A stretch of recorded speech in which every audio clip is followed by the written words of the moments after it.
Maka ini adalah perpisahan baini wa bainak, di antara aku dan dirimu. Perpisahan. Ya. Sebelum berpisah aku terangkan. Ya, asal kamu tahu saja, kemarin ada anak kecil yang aku tampar sampai meninggal dunia.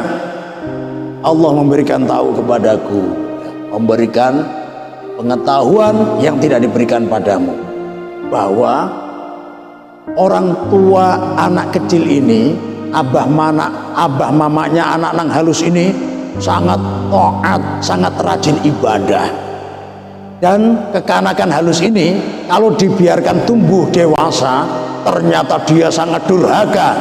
Tidak hanya durhaka, tapi dia nanti akan memaksa abah mamanya untuk tidak menyembah pada Allah. Setelah agama itu disuruh murtad. Nah, ini kan parah. Sebelum ini terjadi, makanya aku bunuh dulu, biar keimanan orang tuanya selamat. Nah, ini luar biasa. Oh, itu bujur bian, bujur kamu batakun tarus ya, ada sabar ya.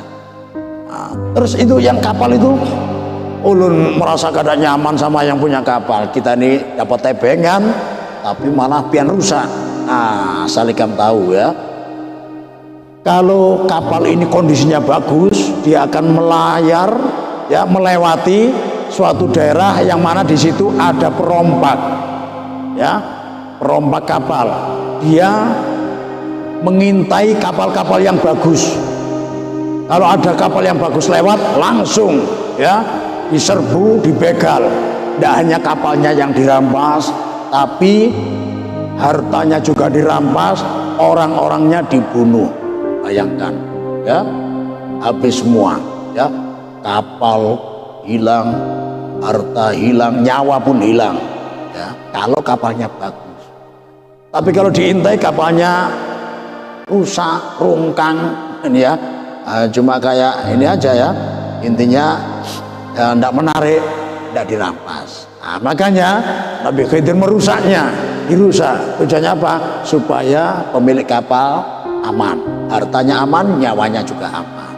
Luar biasa. Nah, sekalian tinggal yang satu kemarin, kenapa engkau membangun rumah yang mau roboh? Bangun rumah yang mau roboh ya. Nah, ternyata bilang, asal engkau tahu saja ya, rumah yang mau roboh ini ya, di dalamnya terdapat harta karun. Harta karun ini milik dua anak yatim yang masih halus-halus. Jadi anak yatimnya masih kecil-kecil.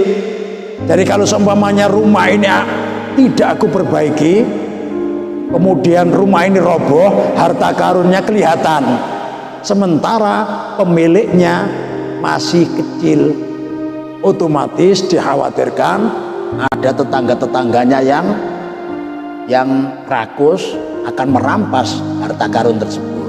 Nah, makanya aku perbaiki, ini akan bertahan sampai nanti, sampai dua anak yatim ini dewasa. Ketika dia sudah dewasa, mampu menjaga hartanya, mungkin rumah ini roboh, harta karunnya kelihatan, anak yatim sudah bisa mengurusi harta karun tersebut.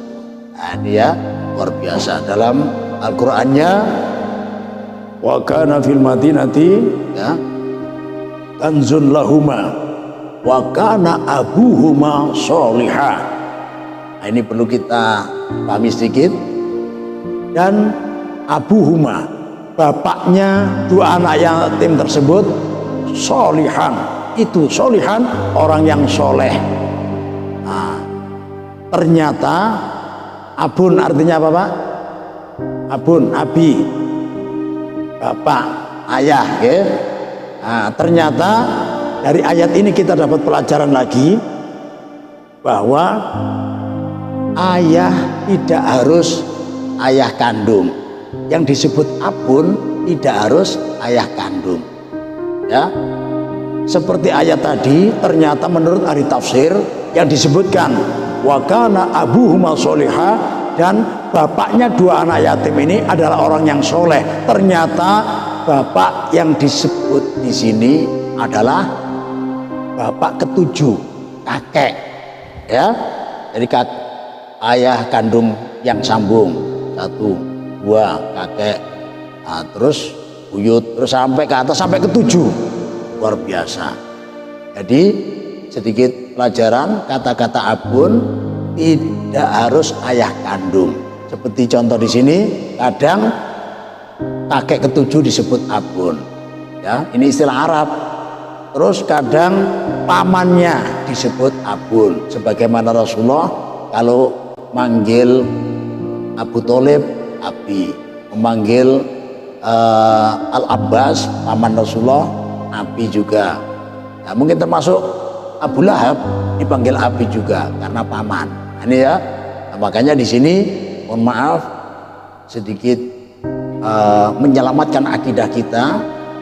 Jangan sampai diantara kita terpengaruh dengan paham yang mengatakan Bapak Nabi Muhammad berada di neraka. Jangan sampai terpengaruh. Ya, hadisnya sahih. Ketika para sahabat, ada sahabat yang bertanya, ya Rasulullah, aina abi, di mana bapakku? Rasulullah menjawab, Abu kafinnar, bapakmu di neraka, karena memang dia belum beriman. Ketika sahabatnya mendengarkan bapaknya di neraka, langsung sedih. Disinilah kecerdasan Rasulullah. Rasulullah berusaha menghilangkan kesedihannya. Nah, beliau langsung memanggilnya lagi, ta'al, sini. Beliau langsung bersabda, inna abi wa abaka finnar, bapakku dan bapakmu di neraka. Akhirnya sahabat tadi mulai ringan, oh bapaknya Rasulullah juga di neraka. Tapi siapa yang dimaksud abi di sini? Bukan bapak kandungnya. Mustahil kalau Sayyid Abdullah bin Abdul Muthalib masuk neraka. Ini tergolong mustahil, ya, karena firman Allah Subhanahu wa taala menerangkan dalam hal ini, wa taqallubuka fis sajidin. Adapun perpindahan-perpindahan cahayamu dari orang-orang yang sujud, dari orang-orang yang hanya menyembah Allah, tidak pernah ada satupun dari nenek moyang Rasulullah yang mensekutukan Allah, musyrik dan lain sebagainya. Ya, bagaimana dengan Nabi Ibrahim? Jelas dalam Al-Qur'an, ya. Wa idz qala Ibrahimu li abihi azara. Ya, ketika Nabi Ibrahim berkata kepada bapaknya, li abihi, kepada bapaknya azara, yang bernama Azar. Kembali lagi istilah Arab. Ternyata Azar ini juga bukan ayah kandungnya. Ya, Azar adalah saudara bapaknya Nabi Ibrahim. Jadi bukan Ibrahim bin Azar, tidak. Ibrahim bin Tareh. Bapaknya Nabi Ibrahim namanya Tareh. Jadi Azar saudaranya, pamannya, ya, disebut Abi. Ya. Atattakhidhu asnaman alihah, apakah engkau membuat patung sebagai Tuhan? Nah, ini Azar. Jadi intinya di sini, ya, bisa kita ambil kesimpulan bahwa abun tidak harus ayah kandungnya, ya, untuk menyelamatkan kefahaman kita. Jadi Nabi, ya, dari Rasulullah, Sayyid Abdullah, Sayyid Abdul Muthalib, termasuk Nabi Ismail, kemudian Nabi Ibrahim, bukan Azar tapi Tareh. Jadi semuanya sampai Nabi Adam semuanya menyembah Allah. Wa taqallubuka fis sajidin, perpindahan-perpindahan cahayamu dari orang-orang yang sujud menyembah Allah Subhanahu wa taala. Terus siapa yang dimaksud? Kata-kata abun dalam hadis sahih Rasulullah SAW, sebagian ulama menggeser, itu adalah pamannya yang bernama Abu Thalib. Ini pun mohon maaf, ada salah satu karya ulama kita, satu kitab judulnya Asnal Matalib fi Najati Abi Thalib. Ya, Asnal Matalib, ya, keinginan-keinginan yang luhur dalam menerangkan selamatnya Abu Thalib. Dalam kitab ini banyak keterangan yang menerangkan bahwa Abi Thalib adalah orang yang selamat. Maka digeser lagi yang sudah nyata, yang juga paman Rasulullah, yang sudah nyata orang yang celaka di neraka. Bahkan kabar dia masuk neraka sudah turun ketika dia masih hidup. Siapa? Abu Abu Lahab. Nah, Abu Lahab ya. Ada surat khusus Al-Lahab. Nah, ini surah Al-Lahab ini turun mati dalam keadaan musyrik. Jadi ini juga termasuk salah satu mukjizat Al-Quran, kebenaran Al-Quran ya. Padahal orangnya masih hidup.